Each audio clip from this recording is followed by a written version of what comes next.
সবাইকে আমি প্রিয়া আমার ভিডিওতে তোমাদেরকে স্বাগত। আজ অনেক দিন পর রান্না শেয়ার করছি, মানে হাতে ধরে একটু অসুবিধা হচ্ছে কারণ এর আগে ডিমের চপটা ঠিকঠাক হয়নি, ভিডিও শেয়ার করব বলে করা হয়নি। তো এখানে আমি পটল চিংড়ি রান্না করব। তো পটল ভাজার তেল ছিল, সেটাতে আমি গোটা গরম মশলা দিয়ে দিয়েছি।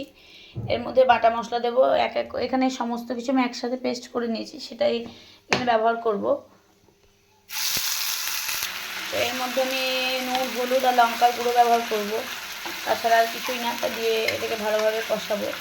যেহেতু সমস্ত মশলা আমি বেটে নিয়েছি একসাথে, তো অনেকটাই তেল ছেড়ে এসছে। এবার হলুদটা ব্যবহার করি, আর এখানে লঙ্কার গুঁড়ো।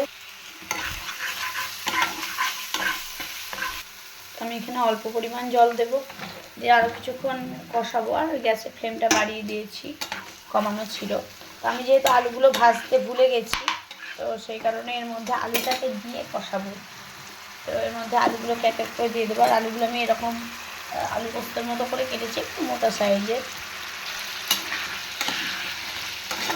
তো ডিমের চপ ভাজতে গিয়ে তো আর ডিমের চপটা ঠিকভাবে হয়নি, কড়াই টড়াই পুড়ে উঠেছিল। সেই কারণে আমি ফ্রাই প্যানে রান্না করছি, একটু অসুবিধা হয়। স্ট্যান্ড থাকলে খুব সুবিধা হয়, স্ট্যান্ড আসলে আমি আবার ভালোভাবে ভিডিও তোমাদের সাথে শেয়ার করতে পারবো। এখানে আলুটা কষানো হোক, আমি একটু ঢাকা দিয়ে রাখবো। এই যে ঢাকা দিয়ে দিয়েছি, আর গ্যাসটাকে আমি কমিয়ে দিয়েছি।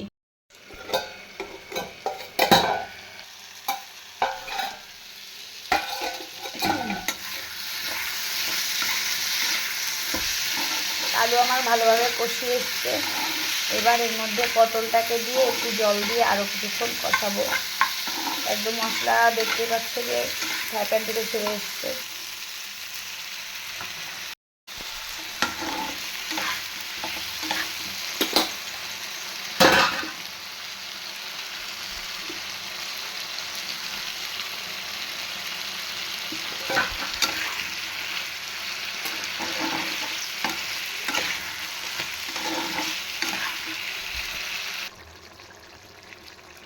তো আমি এখানে পাত্রটা চেঞ্জ করে নিয়েছি, মানে একটু জল দিয়ে একটু ফোটাতে হবে, সেই কারণে।